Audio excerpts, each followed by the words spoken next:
de la santé. Et cela, malheureusement, c'est le plus grand risque, parce que les rites communautaires, c'est le premier moyen de contamination. Et donc, un deuxième appel que je fais, cette fois-ci, c'est à tous les chefs coutumiers du nord de l'Ituri.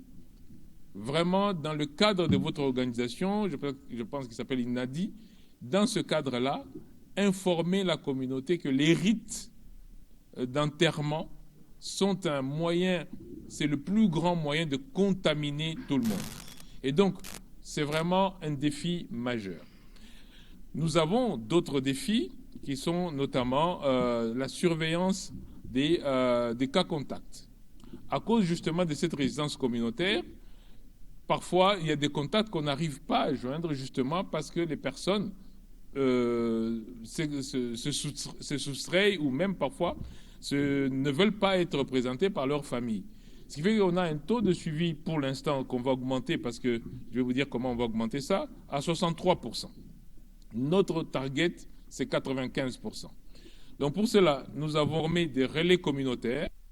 On en a déjà formé 1200 et on a déjà déployé 1000. Et je pense qu'avant la fin de la semaine, ça va être un total de 1300. Et avant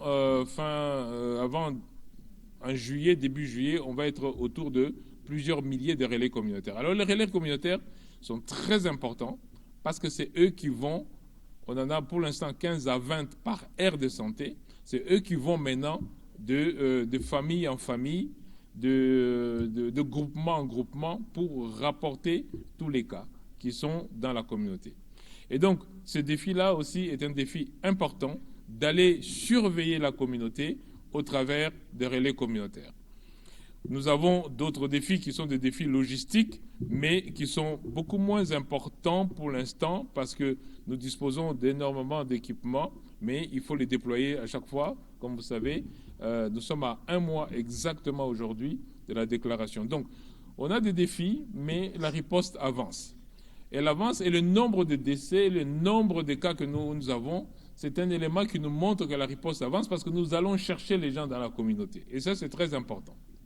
Et donc, pour l'instant, nous avons, pour résumer en termes de chiffres, nous avons 808 cas confirmés dans les 3 provinces. Nous avons 192 décès et nous avons 363 personnes hospitalisées pour l'instant. Voilà, merci beaucoup, Monsieur le Ministre, pour ces précisions. On reviendra sûrement avec les questions de journalistes parce que nous avons suivi Médecins sans frontières et toutes ces critiques qui furent sur notre stratégie des ripostes. Mais tout à l'heure, vous parliez justement des personnes guéries et de comment nous avons organisé les systèmes pour leur prise en charge avant qu'ils ne sortent de l'hôpital et qu'ils rentrent chez eux à la maison, en accord avec la technique. On va demander les témoignages que nous avons pu enregistrer par nos équipes qui sont déployées à Bunia.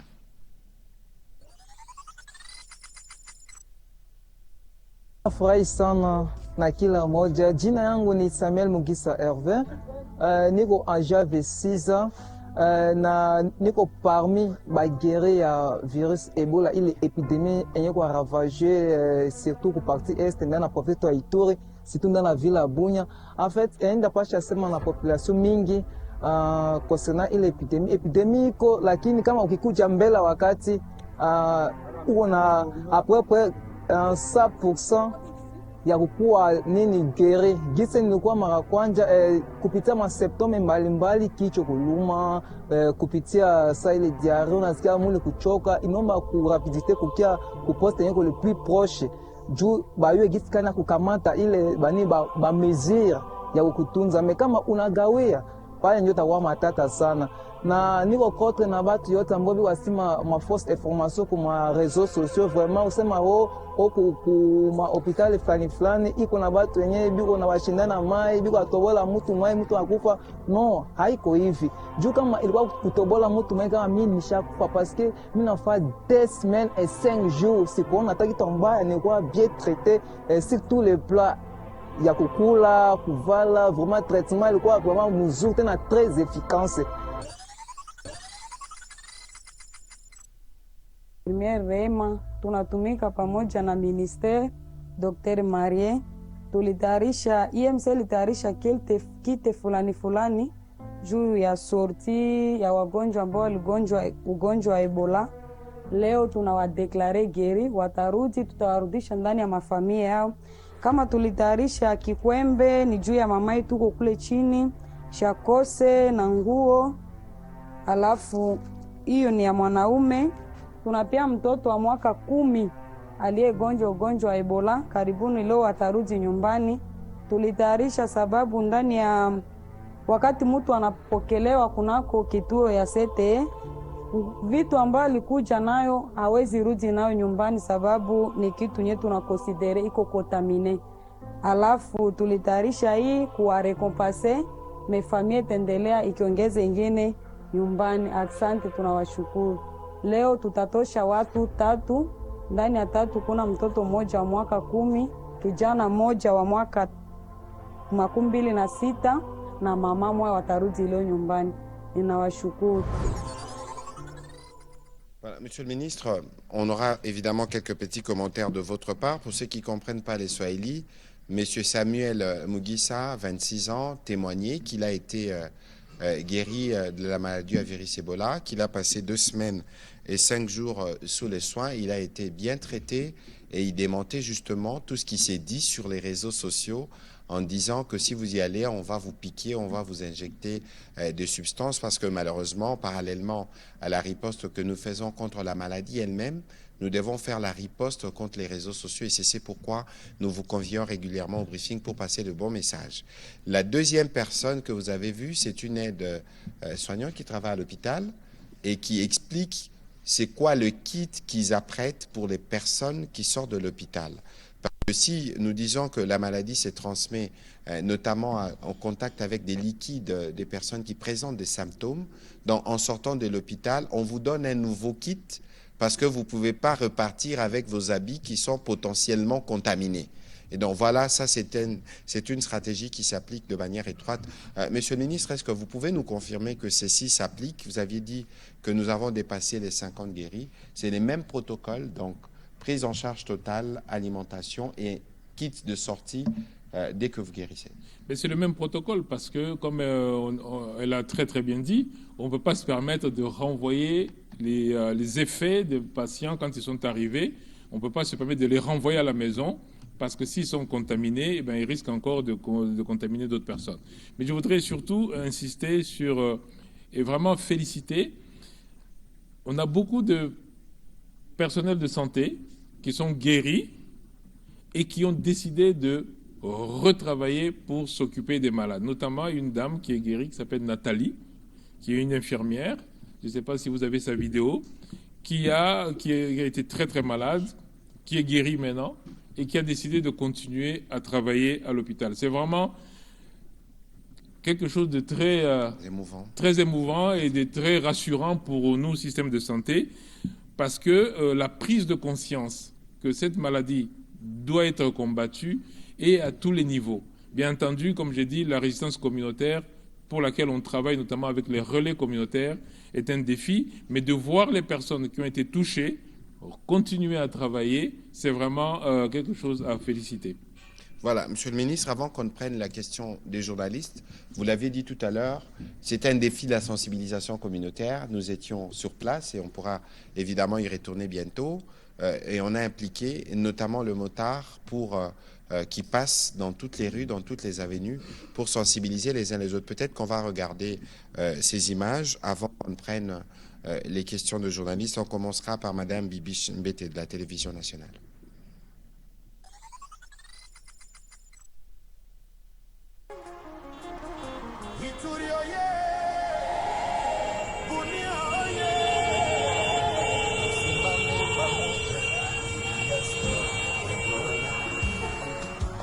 Dans le cadre de la riposte à la maladie à virus Ebola, une caravane de sensibilisation est organisée dans plusieurs quartiers et villages afin de renforcer l'information et la mobilisation communautaire.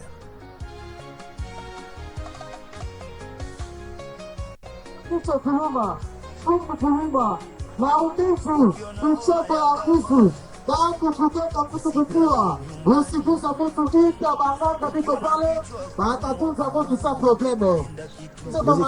des risques et engagement communautaire, accompagnés des autorités locales, vont à la rencontre des populations pour sensibiliser sur les mesures de prévention, le signalement précoce des cas suspects et l'importance de recourir rapidement aux structures de santé.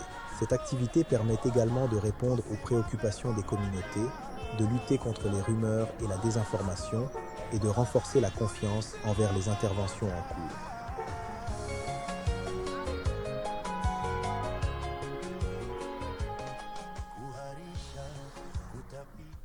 Voilà, c'était des images de la sensibilisation communautaire. Évidemment, c'est un travail permanent qui ne s'arrête pas. Madame Bibiche Mbete, allez-y pour vos questions, s'il vous plaît. Ebola, c'est une maladie zoonotique dans l'approche One Health. Quelle place occupent les médecins vétérinaires dans les stratégies de surveillance et de riposte? Dans le même ordre d'idées, je parlerai aussi des peuples autochtones. Cette communauté est très liée. En fait, disons que la vie de ces communautés est très liée aux écosystèmes forestiers et ils dépendent de la chasse notamment. Alors, est-ce qu'ils sont également intégrés dans les stratégies de surveillance et de riposte? Et deuxième question... Avancez vers le micro, s'il vous plaît, madame, pour être bien entendu. Deuxième question, monsieur le ministre. Ebola laisse beaucoup d'orphelins. Alors, est-ce que le gouvernement prévoit ou a-t-il prévu un mécanisme d'identification et de soutien des orphelins d'Ebola? Et pour terminer, vous avez parlé de l'enterrement sécurisé. Nous avons vu les vidéos, comment est-ce que les agents sont menacés par la communauté. Est-ce qu'il faudrait peut-être pas prévoir qu'ils soient accompagnés des policiers pour leur sécurité aussi? Merci. Allez-y, monsieur. Bien, merci beaucoup. Alors, c'est une maladie zoonotique. Il faut séparer deux phases. La phase de démarrage de l'épidémie et la phase de l'épidémie elle-même. La phase de démarrage, c'est le contact homme-animal. Mais après, c'est une contamination interhumaine. Donc, il y a deux phases complètement différentes. Pour la première phase, celle de contamination homme-animal, c'est là où toute la recherche, tout le travail se fait dans le cadre de One Health. D'ailleurs, nous avons... Monsieur le ministre, nous ne sommes pas tous spécialistes en santé publique. Lorsque vous dites dans les cas de One Health, il faut peut-être qu'on arrive à comprendre. Alors, une seule santé. Nous savons qu'on n'est pas séparé, il n'y a pas de santé animale, de santé humaine, de santé environnementale. Donc, il y a un concept qui dit que tout cela, c'est une seule santé. Et c'est dans le cadre de ce concept une seule santé où, effectivement, la première phase, où, effectivement, nous avons vraiment un grand besoin de vétérinaires et de tous ceux qui sont dans la recherche. Pourquoi la recherche? Parce que ça nous permet d'identifier la cause. Nous savons que c'est zoonotique, ça veut dire que ça vient d'un animal vers un homme, mais quel animal? C'est une très grosse interrogation pour laquelle, pour l'instant, j'ai déjà dit, on n'a pas de réponse. On a pensé aux chauves-souris, on a pensé aux singes, on a pensé à beaucoup d'animaux, aux souris même d'ailleurs, aux petits gibiers, mais pour l'instant, on n'a pas une réponse catégorique pour nous dire si nous attaquons ces animaux. Par exemple, une des choses que l'on doit faire avec les vétérinaires, c'est la vaccination des animaux, quand on a un vaccin adapté. Et donc, c'est vraiment beaucoup au niveau de la recherche. Et d'ailleurs, nous avons un projet avec le professeur Mouyembe qui est très élaboré pour pouvoir faire toute la recherche sur cette maladie. Parce que d'ailleurs, pour Ebola Bundibudio, il nous manque beaucoup d'informations. Parce que, comme vous savez, on a eu seulement 2 épisodes, en 2007 en Ouganda et en 2012 chez nous. Il n'y en a plus eu d'autres, ce qui fait que sur la maladie même, nous avons besoin de beaucoup de recherches. Et c'est dans ce cadre-là qu'on travaille avec l'INRB, avec tous les chercheurs. Je voudrais ici, Excellence, rappeler que c'est lui qui gère l'épidémie, ce qu'on appelle, nous, l'incident manager. C'est un professeur dont la matière, c'est la recherche. c'est lui qui gère l'épidémie, professeur Akili Mali, qui est sur place. Et donc, vraiment, pour nous, c'est une priorité. Et d'ailleurs, on commence à sortir un certain nombre de documents qui nous permettent de comprendre un peu mieux. Donc, c'est vraiment dans cette partie-là que les médecins vétérinaires, tout ce qui est, pas seulement les médecins vétérinaires, mais les environnementalistes aussi interviennent, donc dans le cadre de One Health. Alors, les peuples autochtones, oui, bien sûr, ils ne sont pas engagés pour l'instant dans la riposte au sens structurel, mais comme vous m'avez entendu tout à l'heure le dire pour les chefs coutumiers, c'est pour mobiliser tous les... c'est pour ça que j'ai parlé des chefs coutumiers, il y en a 26 en Ituri, pour mobiliser toutes les ethnies, donc les peuples autochtones, dans la riposte. Nous avons mis leur chef, le président du caucus des chefs coutumiers, nous l'avons mis dans la riposte comme responsable du pilier engagement communautaire. C'est pour mobiliser toutes les communautés, dont les peuples autochtones.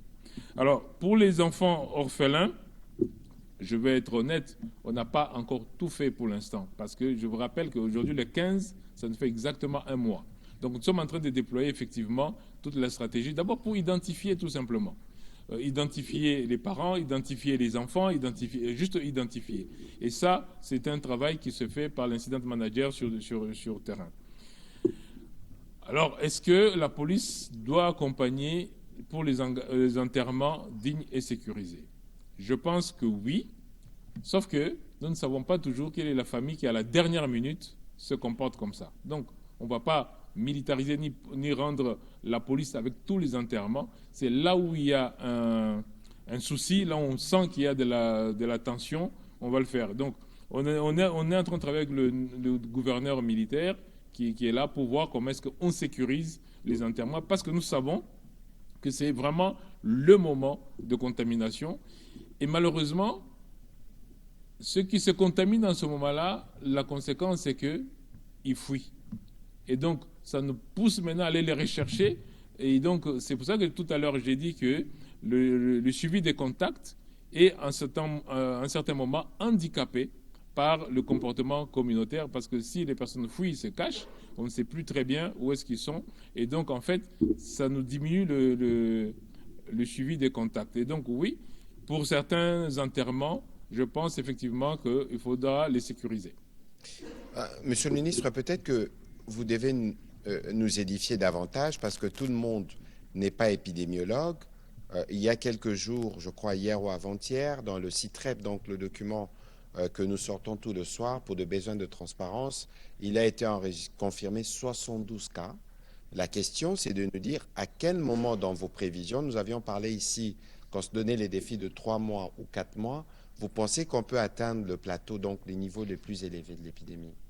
Alors, je ne veux pas prendre de risque de vous dire à quel moment. Je ne veux pas prendre de risque. Je vous redis encore ce que j'ai dit dès le départ. Nous pensons gérer cette épidémie autour de 6 mois. Je l'ai dit et je le répète. Nous sommes au premier mois. Donc, je ne peux pas prendre ce risque. Par contre, je vais éclaircir un peu les chiffres, parce que quand vous prenez les chiffres, vous pouvez leur faire dire tout ce que vous voulez. Quand nous disons qu'il y a 72 nouveaux cas, il faut savoir qu'il y a des échantillons que nous avons prélevés le jour même. Mais il y a des échantillons des personnes décédées dans la communauté. Il y a des échantillons que nous avons estimés négatifs, mais qu'on dit on va reprendre ces échantillons. Donc quand nous disons 72, ça ne veut pas dire on a 72 nouveaux malades ce jour-là. Ça veut dire qu'on a 72 nouveaux échantillons positifs qui prennent aussi bien des personnes décédées dans la communauté que des personnes malades pour lesquelles nous avons recontrôlé, parce que le premier test peut-être était négatif, où il y avait un doute sur le test, on a repris. Et donc c'est tous ces échantillons-là qui font les échantillons du jour. Le chiffre le plus intéressant à voir, c'est combien de nouveaux malades qu'on a. Pour hier, par exemple, on est autour de 25 nouveaux malades. Vous voyez que ce n'est pas la même chose que 72 échantillons positifs. Donc c'est vraiment, c'est pour ça que les chiffres, il ne faut pas les prendre de manière brutale, il faut les interpréter, et c'est pour ça que nous sommes là. Merci beaucoup, Monsieur le Ministre. On va prendre les questions de Monsieur Patrick Lacoué, puis sera suivi d'un autre Patrick Ilunga.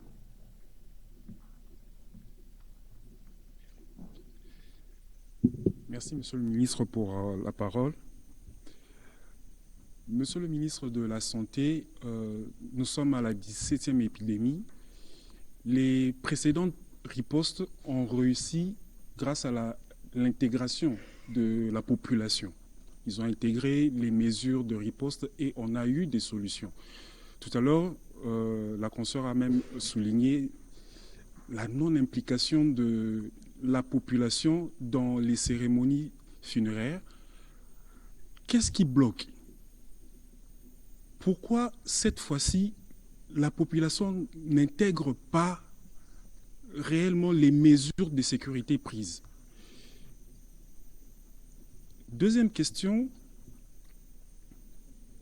c'est par rapport à la communauté internationale. Ebola est dans 3 provinces. Le gouvernement congolais insiste sur cet aspect, mais apparemment, Kinshasa est toujours pris comme menace au niveau international. Nous avons des soucis, des délégations qui sont bloquées à cause de cet aspect. Mais deuxième volet de cette question, il y a quand même quelques pays, si vous pouvez quand même les citer, qui, eux, comprennent que la RDC, ce n'est pas seulement Kinshasa, et ce n'est pas seulement ces provinces qui sont touchées, continuent quand même à apporter leur aide. Est-ce qu'il y a lieu de savoir précisément ces pays qui apportent ces aides à la RDC? Merci. La question me paraît vague. Hein? Pays qui apportent des aides, dans quel sens? À côté de ceux qui refusent le mouvement migratoire vers leur pays, des Congolais, il y a quand même ces pays qui apportent de l'aide.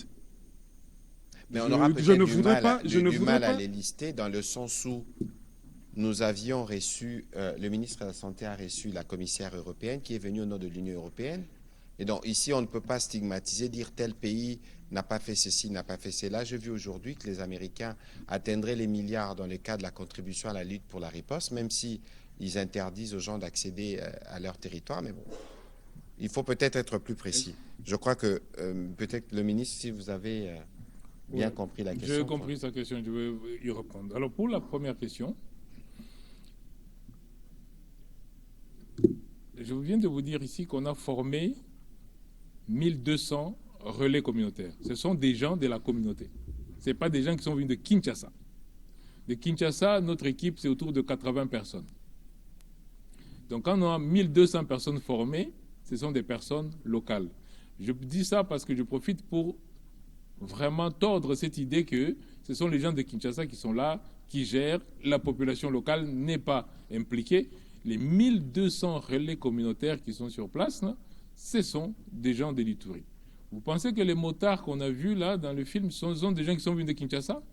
Ce sont des locaux que nous avons effectivement mobilisés, à qui nous avons donné les moyens pour parler à leur propre population.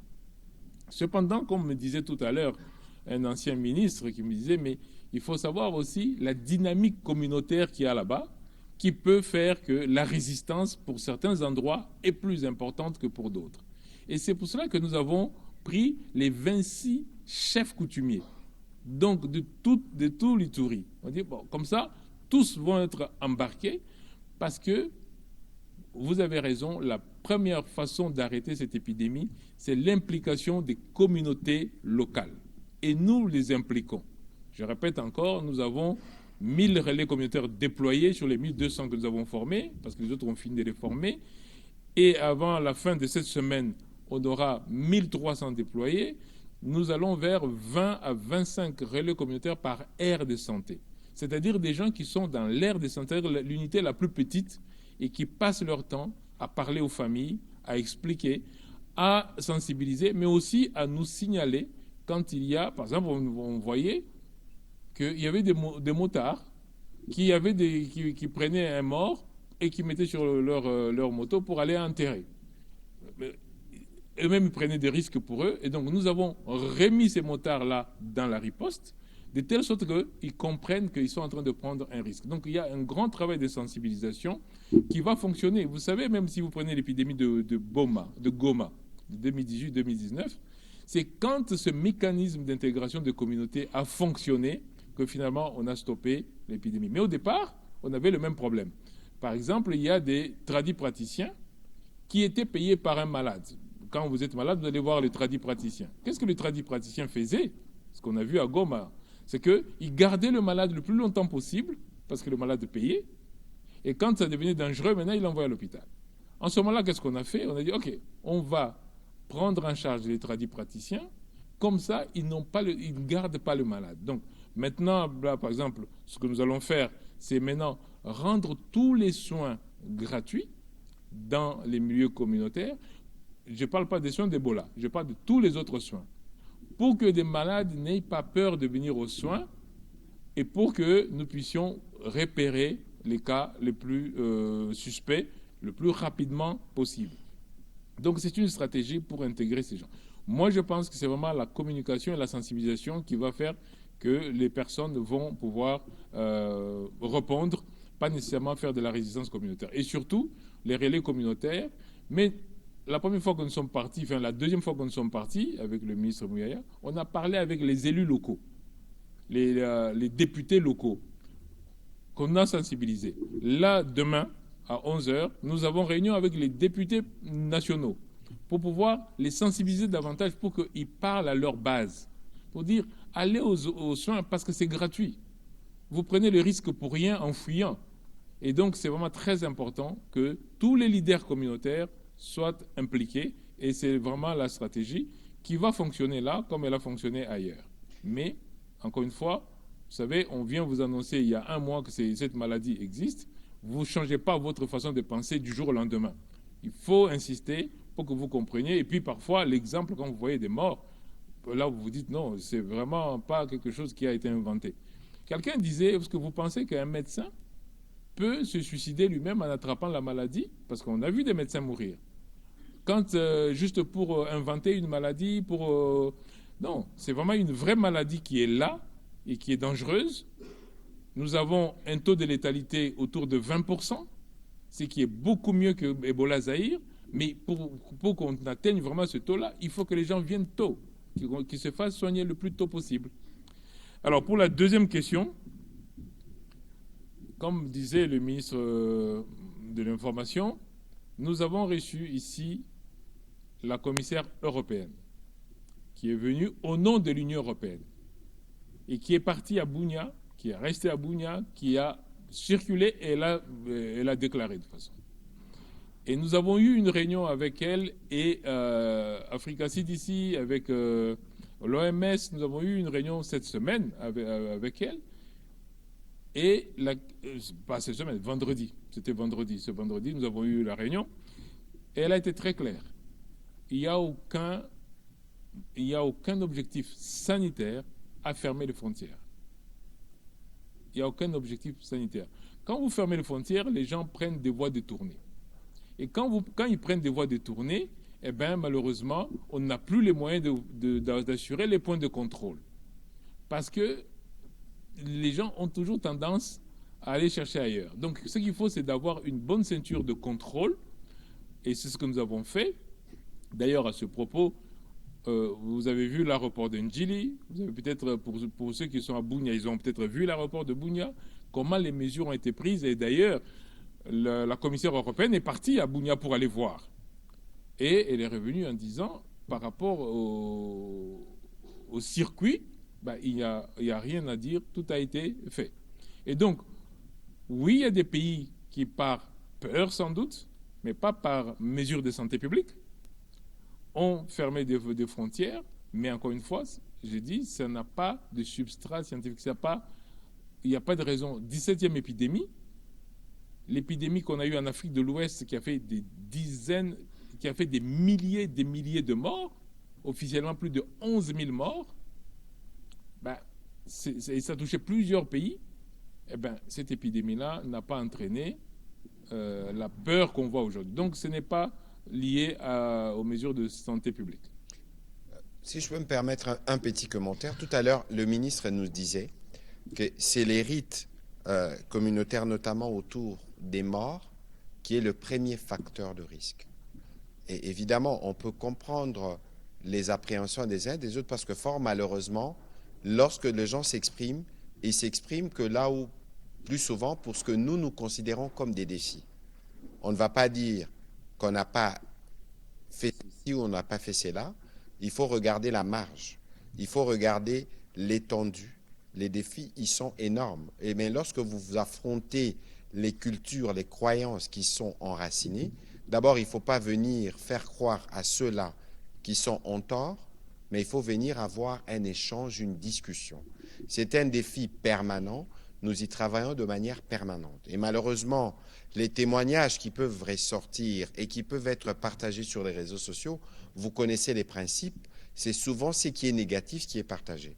Avec le ministre, nous avons fait le choix de la transparence, y compris dans la communication, et autant nous sommes ouverts justement à toutes les critiques qui nous parviennent, pour autant que ça nous permet d'améliorer la stratégie. Au début, nous annoncions avec le ministre le nombre des cas suspects.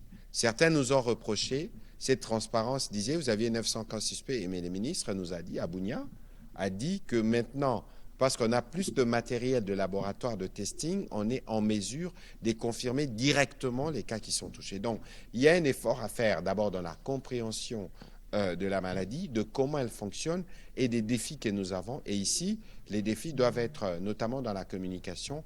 Tout le monde doit s'engager pour une meilleure connaissance de la maladie et tout le monde doit aussi s'engager à éviter de partager parfois des vidéos alarmistes des personnes inexpertes qui n'ont pas les pédigrés qu'il faut pour être ceux qui viennent parler au nom des spécialistes comme le ministre le fait ce soir. On va prendre les questions de M. Patrick Ilunga et puis ce sera M. Oscar Mbal. Merci, Monsieur le ministre. J'ai deux questions pour Monsieur le ministre de la Santé et une question pour vous-même, Monsieur le ministre de la Communication. La première question, Monsieur le ministre, où en êtes-vous avec la demande de l'anticorps monoclonal que le gouvernement avait demandé aux États-Unis d'Amérique? C'est la première question. La deuxième, c'est que votre communication est rassurante, c'est bien.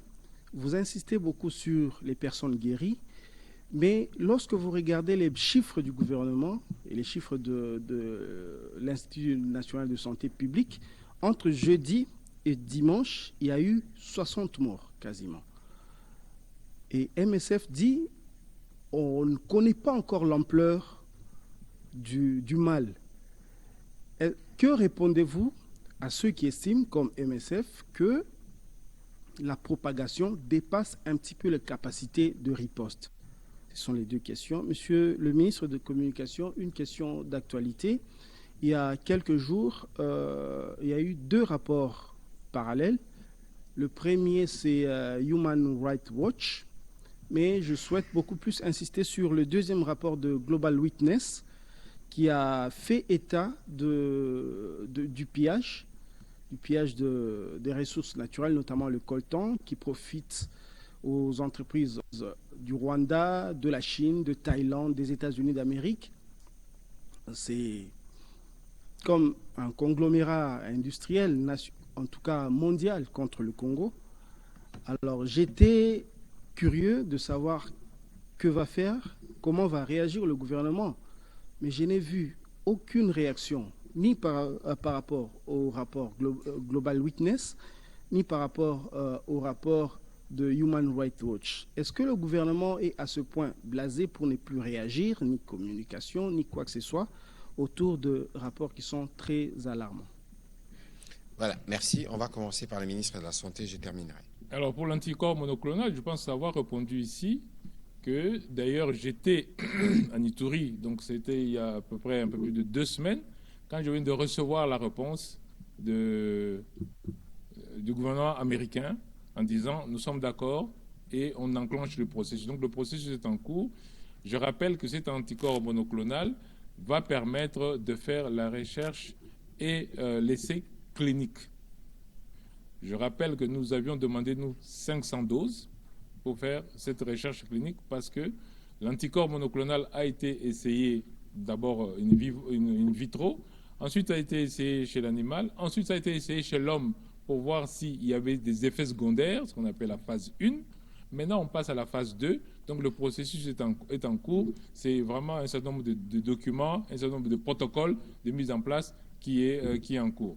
Rappelez-vous, nous sommes toujours à 1 mois du début. Hein. Donc parfois on a l'impression que ça traîne depuis très très longtemps, mais ça fait tout ce qu'on dit là, c'est dans les 30 derniers jours. Donc on est dans le processus et ça devrait... le processus est enclenché. On a déjà reçu la réponse positive parce qu'on doit mettre avec les universités, je vous avais dit, notamment avec l'université d'Oxford, pour pouvoir avancer. Donc on travaille sur le processus pour pouvoir essayer, parce que quand on l'utilise, on doit ensuite nous assurer que les données que nous avons répondent aux questions que nous avons d'essai, qui est en train d'être finalisé, et on va commencer. Je rappelle encore que c'est vraiment pour les malades. Ce n'est pas un vaccin. C'est vraiment un traitement pour les malades et les malades sévères. On ne va pas faire de la recherche à ce niveau-là chez tout le monde. Donc, le processus est en cours. Est-ce que la profondeur du mal dépasse la riposte? Non. La riposte répond au mal. Maintenant, la question qui se pose, c'est par exemple, est-ce qu'on a assez de tests pour que tous les patients suspects soient testés? Maintenant, je vous réponds oui. Est-ce qu'on a la possibilité de suivre tous les cas contacts? Je vous ai donné les chiffres. On est autour de 63%. Et nous avons formé les relais communautaires et sûrement la semaine prochaine, le chiffre va beaucoup augmenter parce que ce sont les relais communautaires qui vont permettre qu'on puisse suivre les contacts. Est-ce que nous pouvons soigner les malades? Vous les voyez sortir guéris. Et si on n'a pas un malade on nous a amené, que nous avons laissé dehors. Donc quand on dit que l'ampleur on ne connaît pas, ça c'est certain qu'on ne connaît pas tous les malades qui se promènent. C'est pour ça qu'on suit les contacts. Parce que si on connaissait tout le nombre de malades, on vous dirait il y a 2000 malades, il y a 3000 malades. On vous dit que les cas que nous avons, nous sommes à 360 à peu près qui sont hospitalisés. À moins que dans la communauté, on cache un malade. Mais si on nous le révèle, nous, on le prend en charge. Donc la riposte n'est pas dépassée par le mal. Je ne comprends pas d'ailleurs le concept. Hein. Si c'est pour dire vous n'avez pas assez de tests, je me dis non, c'est faux. Parce que maintenant, nous répondons à 24 heures. C'est-à-dire que quand on a testé, le même jour, on a la réponse. Et donc ça, c'est une évolution qu'on n'avait pas. Par exemple, on avait un retard dans le sud Kivu, dans le nord Kivu, parce qu'on n'avait pas les moyens d'acheminer tous les intrants au laboratoire. Et maintenant, même là, parce qu'on a mis un laboratoire à Beni, on a mis un laboratoire à Butembo, donc même là maintenant, on teste dans les 24 heures. Donc, c'est difficile de dire la riposte est dépassée par l'ampleur. Je ne sais même pas comment. Si la personne qui parle d'ampleur peut nous dire, mais lui, il sait comment c'est ça l'ampleur, parce qu'il dit qu'il ne sait pas. Comment il dit que l'ampleur est plus grande ou plus petite? C'est sur base de quoi? Parce que nous, sur base des malades et des contacts, nous savons que nous sommes autour de 63% de suivi des cas. Sur base des échantillons, on vous dit que tous les échantillons prélevés sont traités. Donc quand quelqu'un dit l'ampleur dépasse la riposte, je ne sais pas de quelle ampleur il parle. Monsieur le ministre, il y a peut-être une observation générale que vous avez faite que je voudrais rappeler spécialement pour cette question qui concerne d'ailleurs toutes les organisations internationales qui sont impliquées dans la riposte, en commençant par l'OMS. Les chiffres qui sont donnés, c'est des chiffres qui viennent des services du ministère de la Santé. Le ministre vous a dit tout à l'heure qu'on va s'assurer que dans toutes les aires, là, les plus petites zones, qu'il y ait des représentants. Premièrement, personne, aucune organisation ne viendra vous donner des chiffres différents de ceux-là, parce qu'ils n'ont pas les réseaux, ils n'ont pas le personnel qui fait ce travail au quotidien. Première précision. Deuxième précision, nous fonctionnons dans la transparence. Le docteur Tedros était ici, à Bunia, il a rappelé qu'il y a une seule stratégie des ripostes. Il n'y a pas de ripostes parallèles. Il n'y a aucune autre organisation qui mène la riposte contre Ebola. Et la stratégie des ripostes, c'est sous les leaderships du gouvernement. Ça veut dire que toutes ces structures se réfèrent au gouvernement avant d'intervenir ou pendant leur intervention. Et de toute évidence, il y a des interactions. Alors, parfois, cette forme d'alarmisme que nous notons dénote parfois je ne sais pas si je dois parler de mauvaise foi ou de mauvaise volonté, parce que là, c'est finalement une question de perception en fonction peut-être des intérêts des uns et des autres. Nous, notre intérêt, c'est de présenter la réalité. Le ministre a parlé tout à l'heure des difficultés que nous rencontrons, qui sont du reste pas insurmontables. Le ministre vous a dit que, ici, hier, on avait des soucis logistiques de faire parvenir notamment les tests qui devraient venir de Beni pour Kinshasa. On y a mis un laboratoire. Nous sommes à 1 mois. Alors, il faut que les uns les autres prennent aussi la latitude de contre-vérifier ou tout au moins de poser la question aux autorités congolaises qui sont habilitées, qui sont sur place, pour davantage avoir des éléments d'éclairage plutôt que de vouloir s'offrir une visibilité sur un sujet qui est préoccupant pour nous et qui est pris avec la gravité que cela nécessite. Je vais peut-être compléter le ministre pour dire, le site TREP là, que nous partageons, il est fait par nos équipes avec tous les partenaires ensemble. C'est pour ça que je vous ai dit, par exemple, tout à l'heure, que nous le validons la nuit.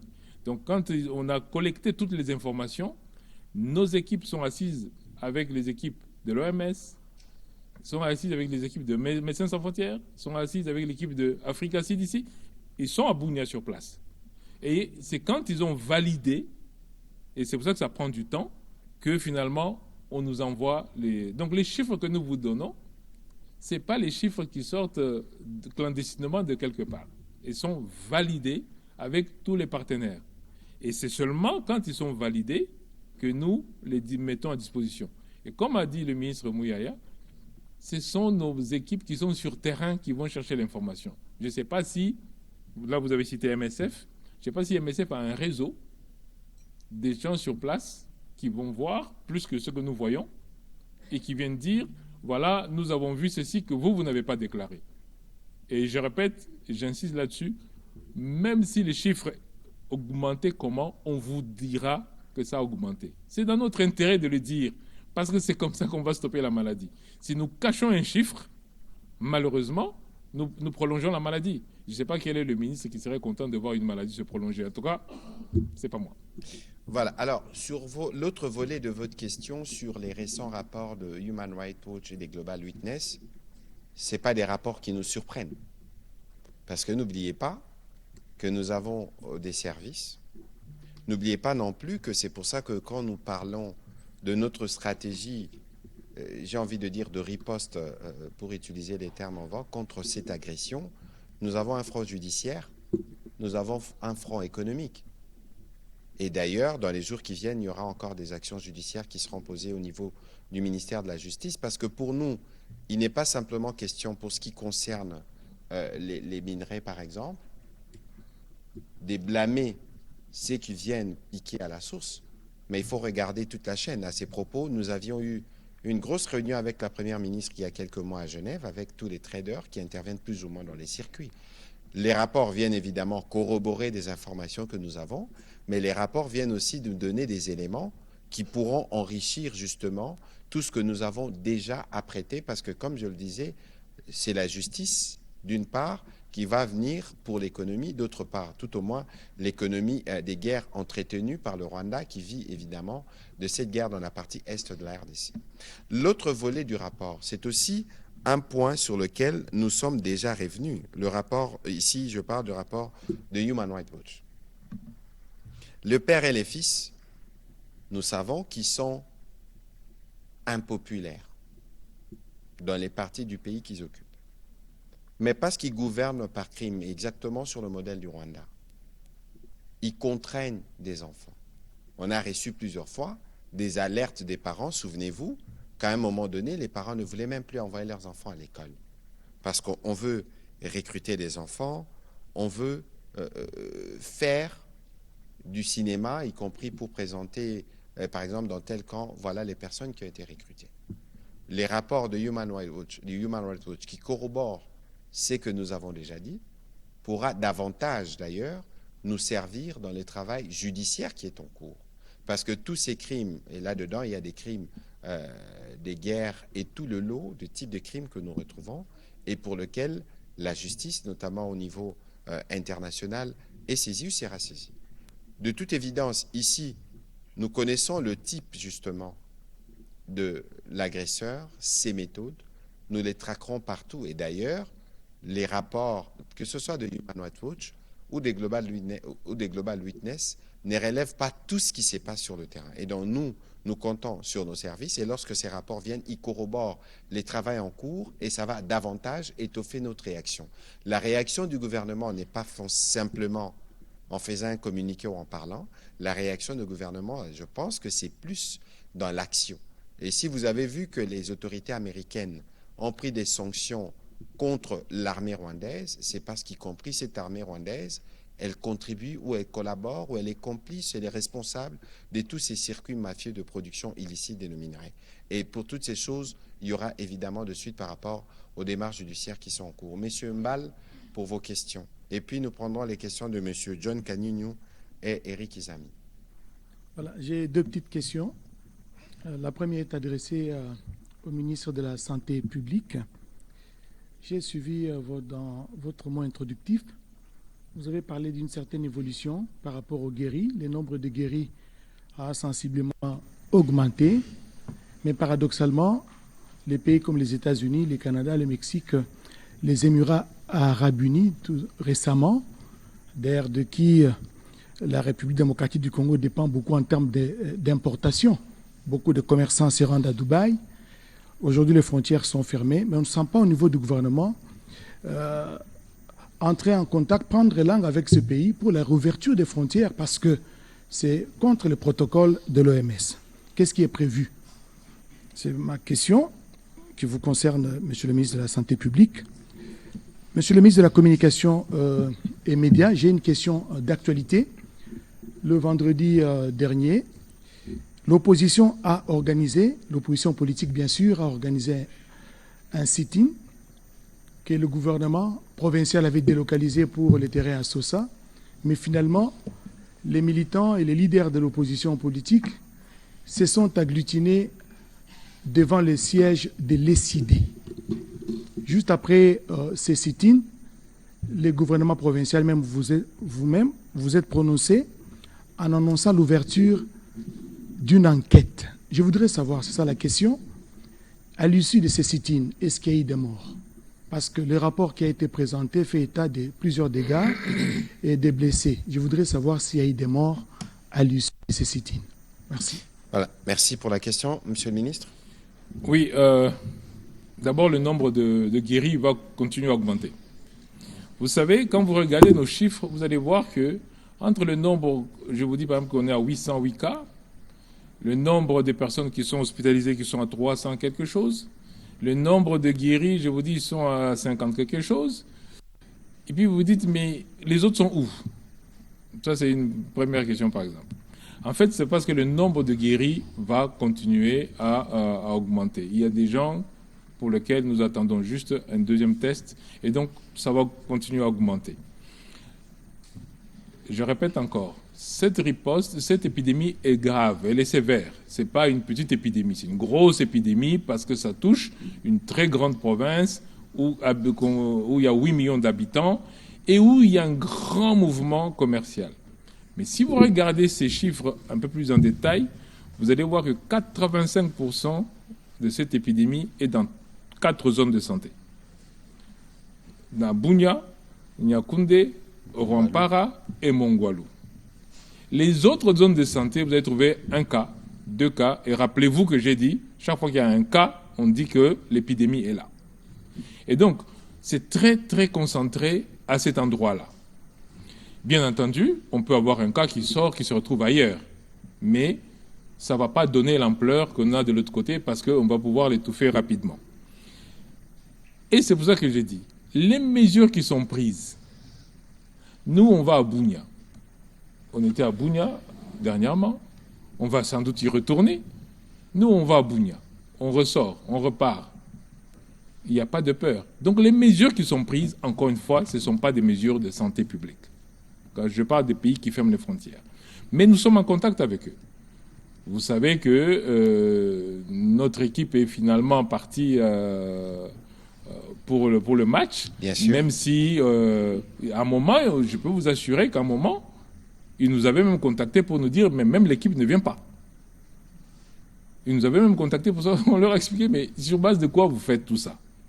Et même maintenant, on voit que le gouvernement américain commence à réfléchir comment on évolue. Donc on est vraiment en contact avec eux. Le chargé de mission des États-Unis, Chargé d'affaires. les chargés d'affaires, c'est-à-dire le représentant de l'ambassadeur, on va dire, eh ben, on est en contact quasiment tous les 2 jours pour pouvoir parler, expliquer. On vient de vous dire qu'on était avec la commissaire européenne. Donc on parle avec l'Union européenne. On parle avec tous les pays. Et dès qu'un pays prend une décision, on va vers ce pays-là pour dire, mais expliquez-nous pourquoi vous avez pris ça. Parce que, scientifiquement, on ne voit pas ce que ça va changer pour vous. Prenons même que dans le pire des cas, vous avez un cas qui vous arrive. Ce n'est pas une épidémie. Rappelez-vous donc la fameuse épidémie dont j'ai parlé de 2015 en Afrique de l'Ouest. Ouais.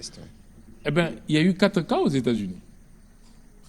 Et donc, je crois vraiment que ce n'est pas des mesures de santé publique et nous passons notre temps à parler avec eux. Donc, ne pensez pas que quand un pays prend une décision comme ça, nous, on se tait et puis c'est fini. Non, non, non. On a vraiment des contacts très, très, très suivis.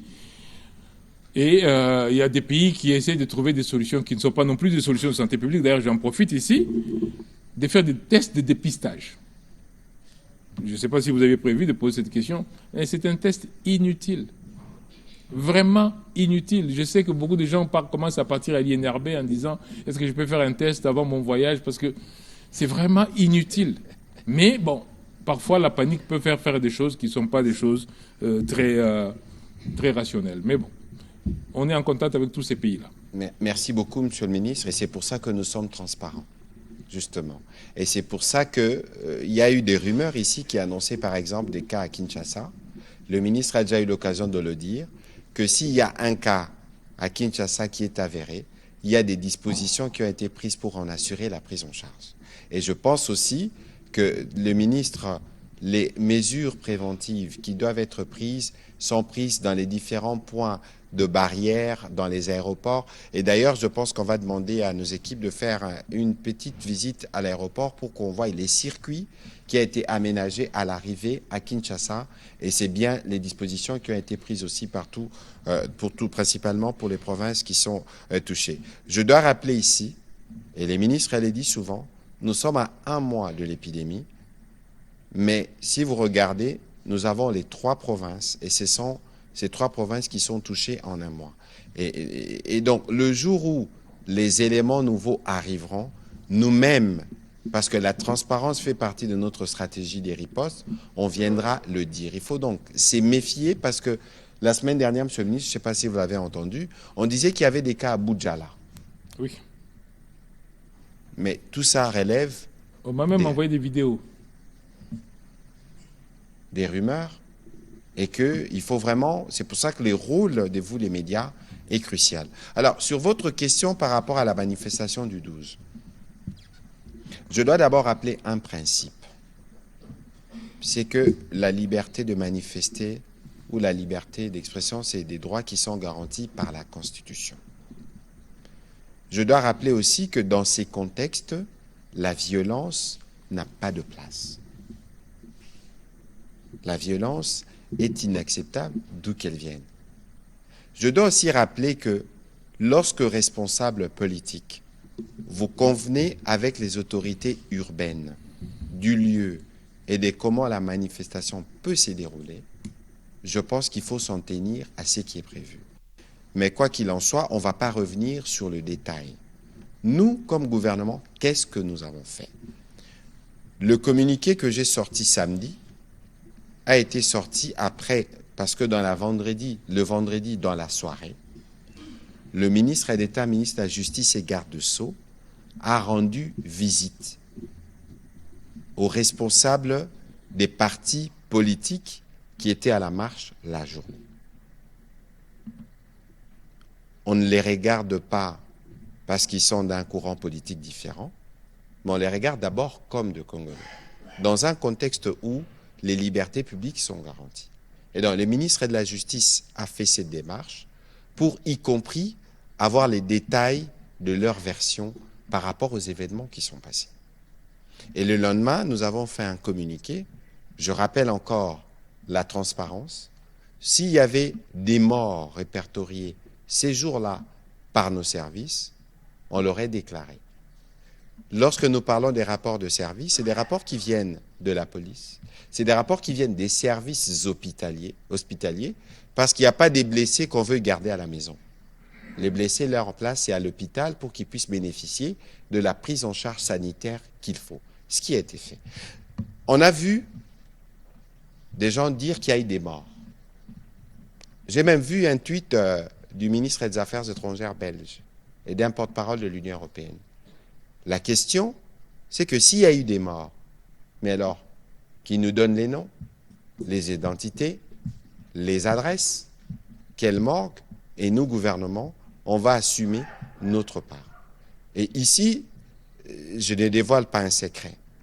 Dans le cadre justement de la manifestation de la vérité ou de la justice pour qu'on sache les détails de tout ce qui s'est passé, le ministre d'État, ministre de la Justice, a écrit aux responsables de ces différentes forces politiques qui ont dit qu'il y a eu des morts à tel endroit, qu'il y a eu des blessés à tel endroit, qui nous transmettent les listes, qui nous transmettent les adresses. C'est aussi de cette manière que la justice doit se faire. C'est aussi de cette manière qu'on va prouver qu'on est responsable. Parce qu'il est tellement facile de déclarer des choses sur les réseaux sociaux. Mais maintenant, dans le cadre justement du travail de la manifestation de la vérité, cela doit se faire autant pour ceux qui, en Belgique ou ailleurs, disent qu'il y avait des morts, ils en parlent au conditionnel. Je trouve que c'est déjà assez risqué à ce niveau-là de parler au conditionnel. Nous donnent les éléments. Nous serons à mesure, nous, de confirmer les propos qui tiennent, mais pour nous, ce soir, dans les différents rapports qu'on a reçus, il y a eu 6 ou 7 blessés, il y avait un blessé grave, mais qui a été pris en charge, et je pense que le pronostic vital, d'après ce qui m'a été dit par les chefs de la police, que j'ai questionné samedi à ces sujets, son pronostic vital n'est pas engagé. Et donc, s'il y a des évolutions, nous pourrons évidemment, dans la transparence, revenir. Mais pour le reste, j'espère que les uns et les autres, après avoir reçu les courriers du ministre d'État, ministre de la Justice, contribueront en donnant les noms, la liste de ceux qui, de leurs militants, pensent qu'ils ont été soit morts, soit blessés, et comme ça, on pourra organiser une bonne prise en charge parce que les responsabilités doivent être établies. Voilà. Monsieur John Kanyunyu, j'espère que ce n'est pas une question d'actualité, nous sommes dans la riposte. Merci beaucoup, Monsieur le ministre, pour la parole. Monsieur le ministre Samuel, je ne serai pas alarmiste aujourd'hui, parce que je sais que vous attendez à ça. Je suis content quand même, parce que la riposte est effective en Ituri. Selon les informations que nous avons reçues, il y a l'ouverture de plusieurs centres de traitement d'Ebola à Bunia et dans ses environs. Donc là, c'est vraiment une bonne chose.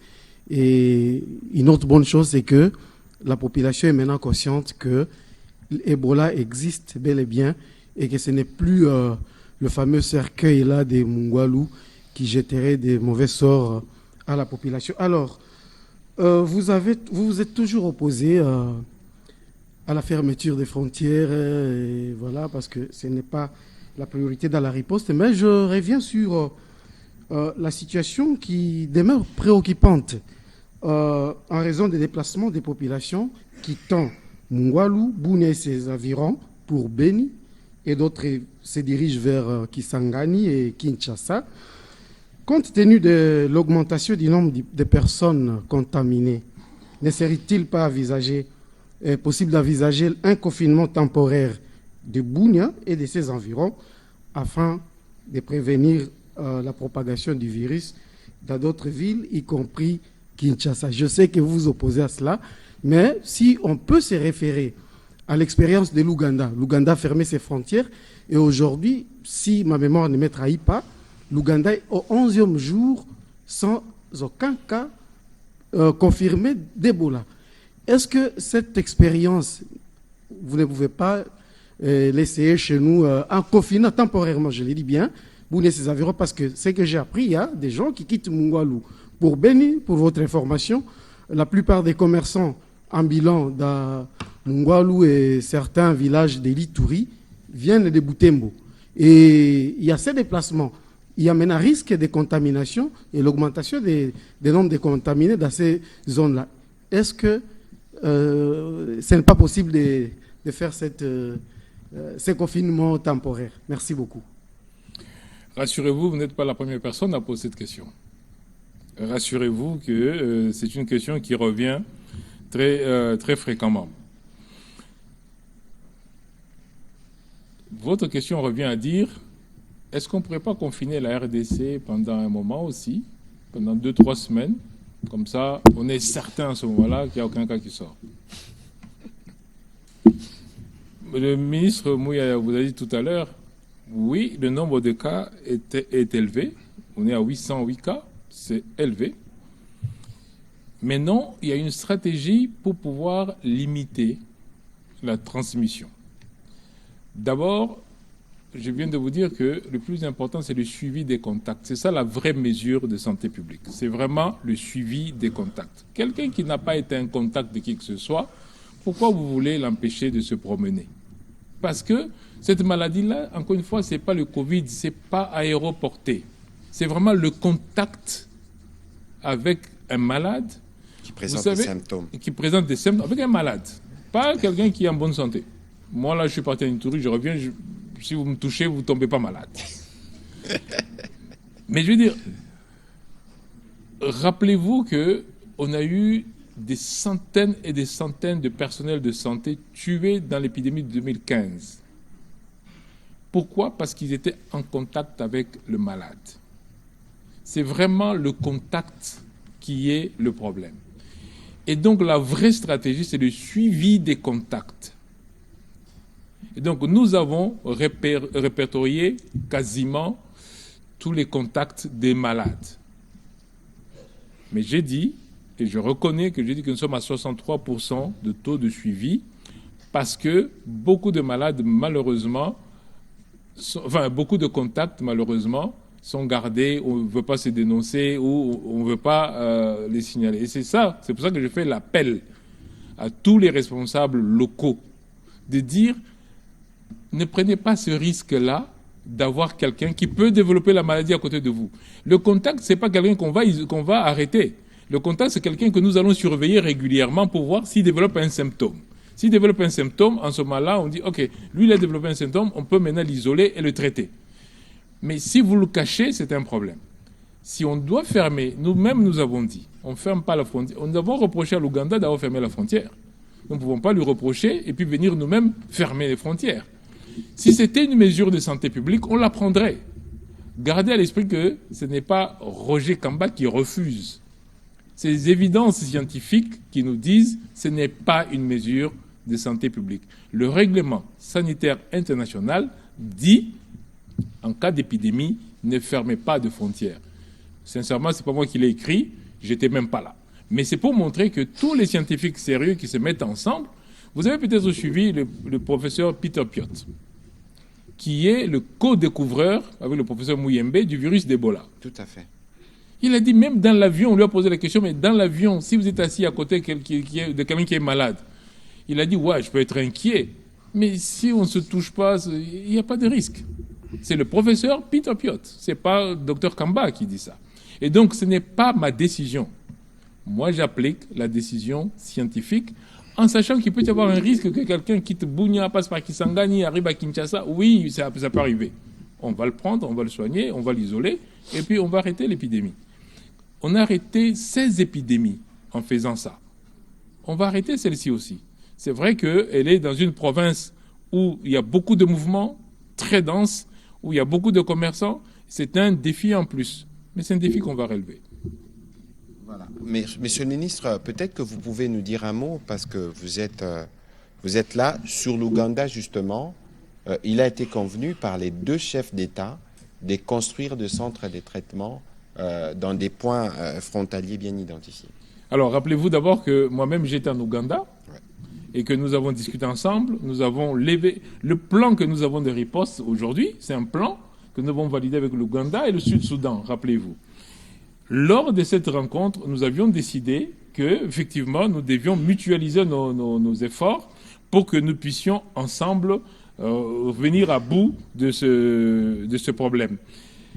Et les deux chefs d'État, effectivement, se sont parlé. Ils ont décidé d'aller dans ce sens-là et de valider cette stratégie.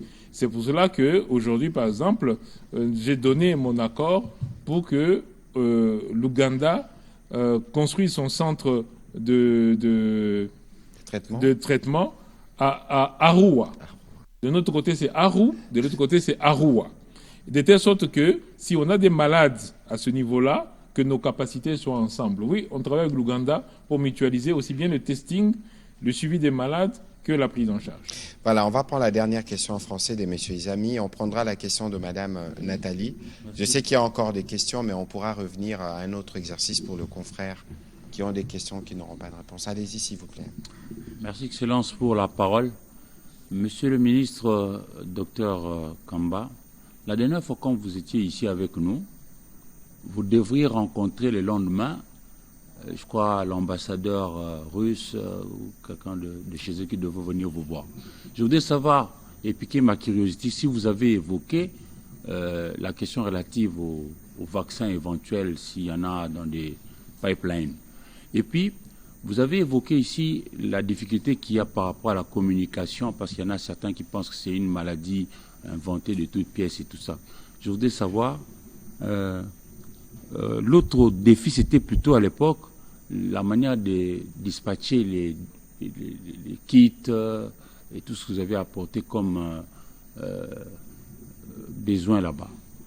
Si 31 zones sont touchées à ce jour, par rapport à aujourd'hui par exemple, vous êtes déjà à quel niveau par rapport au pourcentage de dispatcher tout ce que vous avez apporté à nos populations là-bas? Et puis bon, vous êtes contre le fait que, pas vous, hein, mais les règles en la matière, contre le fait que l'on ne puisse pas fermer les frontières d'un côté. Mais de l'autre, que pensez-vous à cette opinion qui dit, par exemple, qu'on pourrait probablement, vous au niveau du gouvernement, confiner nos frères et sœurs qui sont dans ces zones-là, en Ituri? Vous, au niveau du gouvernement, vous en dites quoi? Ce sont là mes questions. Est-ce que la question de confinement, ce n'est pas celle à laquelle je venais de répondre? et même la question sur le vaccin monoclonal. Ok, bien... Non, je sais, mais encore une fois, il y a des mesures qui paraissent de bon sens. Mais parfois, ce n'est pas nécessairement le bon sens scientifique. Je rappelle qu'on a déjà eu 16 épidémies. Je rappelle que l'année passée, nous avons eu épidémie d'Ebola l'année passée. C'était à Boulapé, dans le Kasaï, à côté de l'Angola, avec la possibilité d'arriver à Kinshasa. Il est beau arriver à Kinshasa. On n'a pas confiné Boulapé. C'était la même question qui se posait. Et si un cas se retrouvait dans un bateau, finalement à Kinshasa, c'est la même question qui se pose encore. Mais la même question s'est posée en 2018, quand il y avait le Nord Kivu, le Sud Kivu et l'Ituri touchés déjà. On n'a pas confiné. Et je vous rappelle qu'il y avait eu 3000 malades, qu'il y a eu plus de 2000 morts. Là, je vous parle de, pour l'instant, je ne dis pas comment ça va évoluer l'évolution, comment ça va être, l'épidémie va évoluer. Nous sommes à 192 morts. Je ne dis pas que je compare, mais je veux seulement dire qu'on prend les mesures qui sont des mesures éprouvées. Si on commence à inventer des mesures qui montrent qu'on panique, ça montre qu'on n'est pas constant, on n'est pas sûr de ce qu'on fait.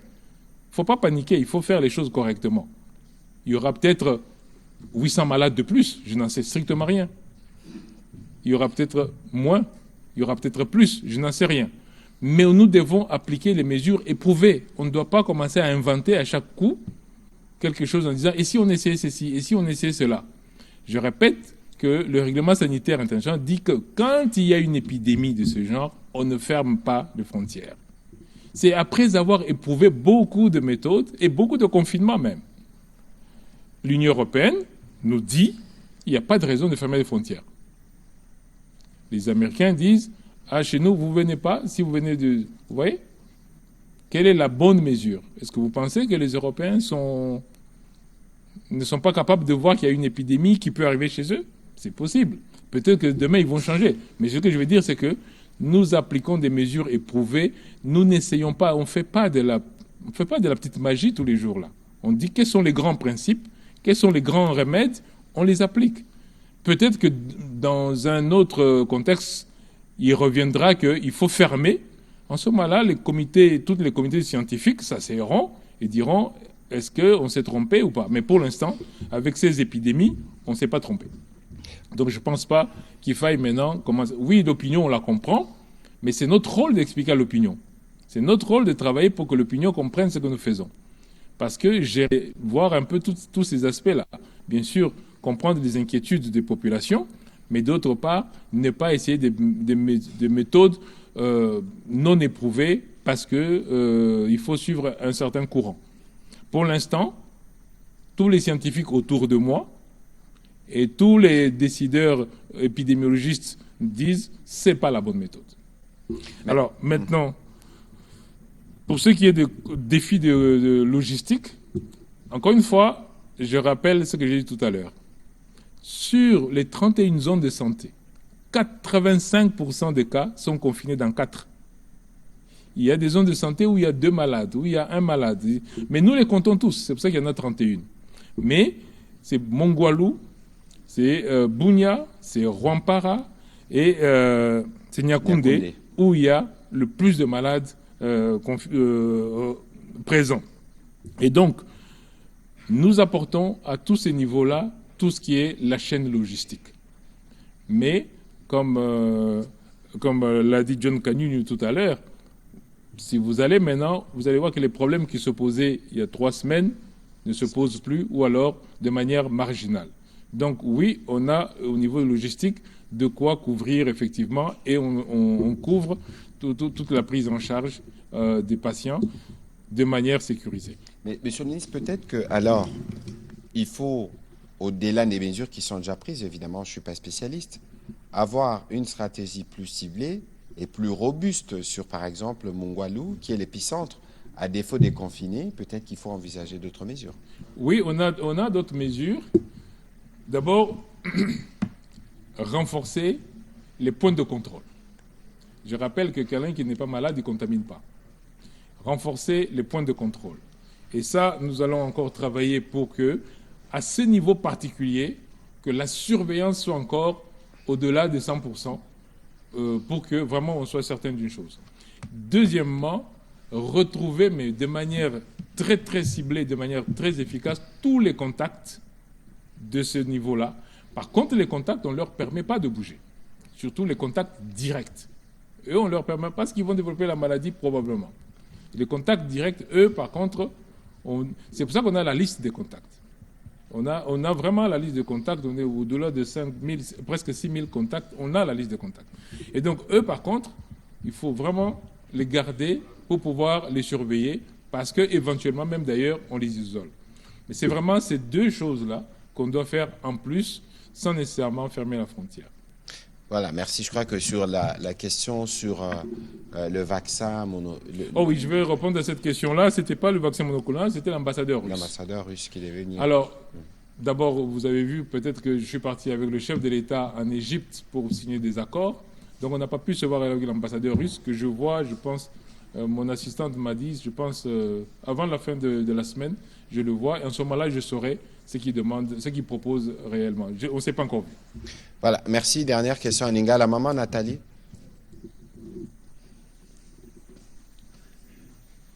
Matondo mingi, motuna ya liboso, na sango, tozwi kouta kuna na nizi.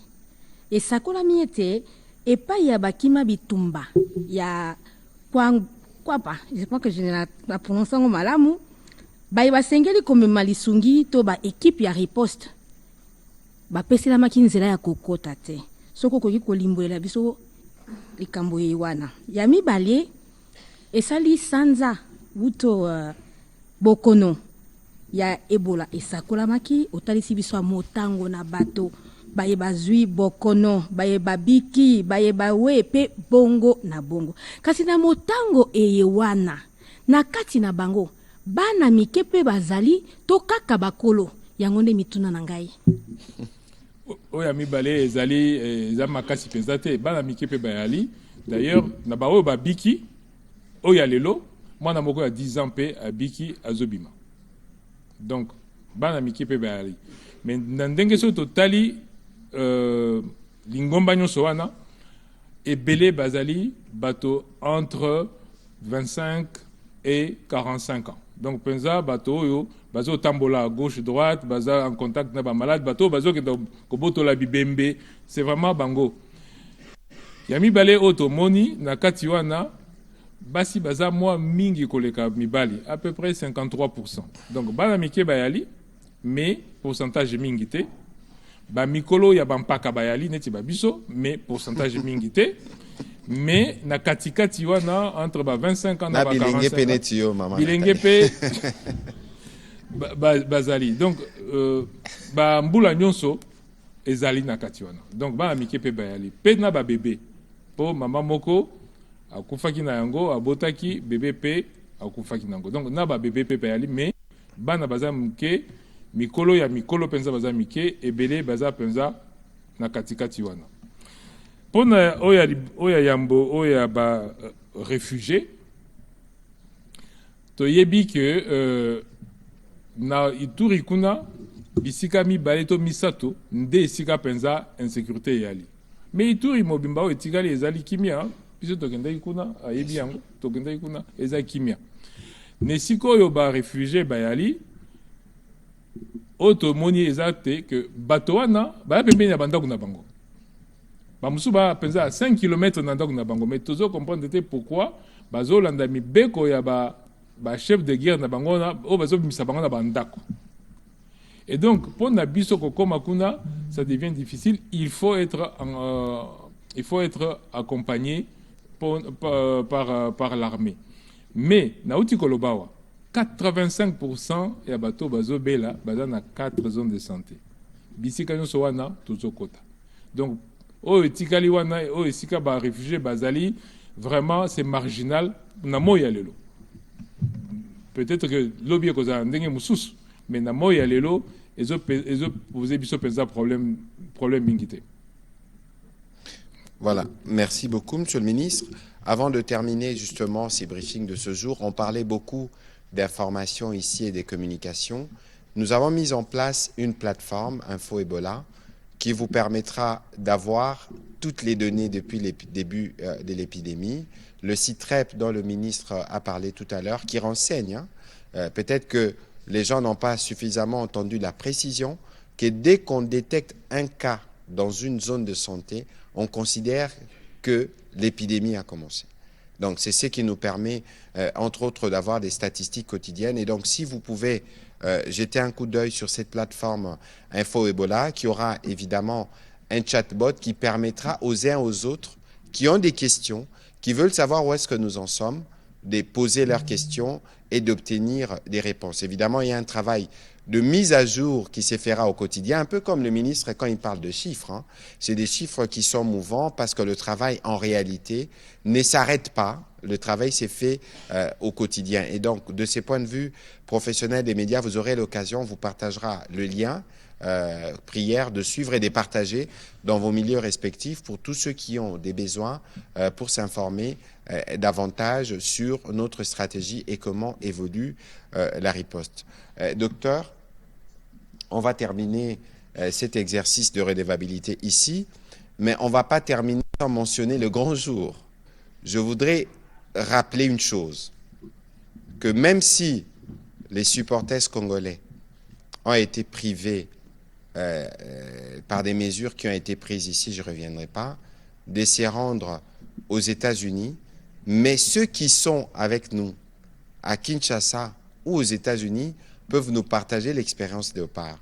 Je voudrais finir sur l'image parce que le retour à la Coupe du Monde, c'est aussi la célébration de notre culture. Je crois que nous avons été imbattables dans le look. Ce n'est pas moi qui l'ai dit, c'est le monde entier qui l'ai dit. Au moins, on ne parlera pas que de la situation d'Ebola ici. Au moins, on parlera justement de ces talents à la fois artistiques et culturels qui montrent en réalité ce que nous sommes. Donc, il faut qu'on considère que cette participation à la Coupe du Monde, c'est aussi un moment pour raconter une autre histoire. Donc, on invite tous ceux qui sont aux États-Unis, qui auront peut-être des privilèges d'aller au stade, et tous ceux qui sont à Kinshasa de partager leur expérience léopard pour que nous puissions faire de ce moment un moment d'unité et de résilience. Et Monsieur le Ministre, c'est dans l'unité aussi et dans cette résilience que nous viendrons à bout de cette épidémie, comme c'était le cas pour les précédents. Je ne sais pas si vous avez un dernier mot, mais en tout cas pour ce soir. Non, le dernier mot, c'est la belle image. La belle image. Voilà. Merci beaucoup, Monsieur le Ministre, et merci à vous d'avoir participé à cet exercice de redevabilité. Merci et bonsoir chez vous.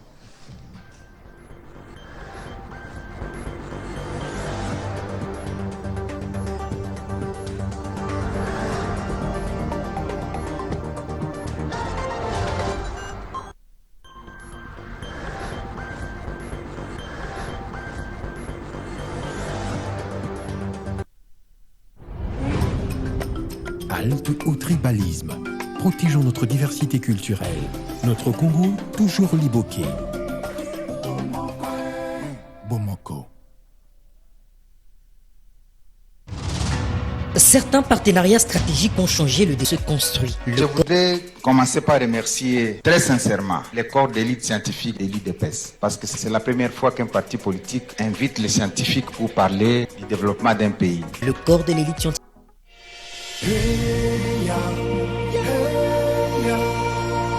RTNC. Tout de suite, magazine.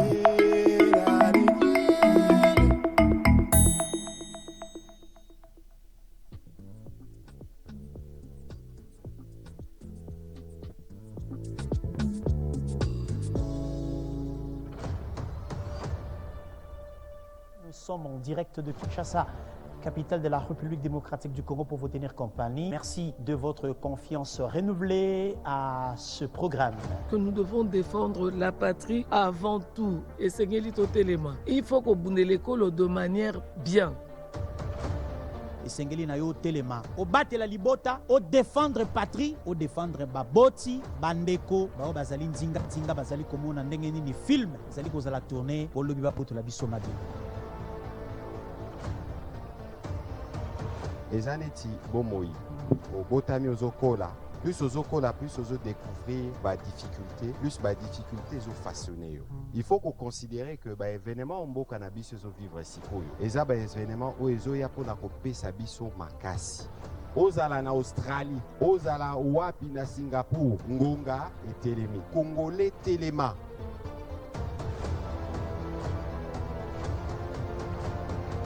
Levons-nous pour défendre notre unité, pour défendre notre dignité. Levons-nous pour défendre notre diversité et levons-nous pour défendre notre avenir. Congolais, totalement.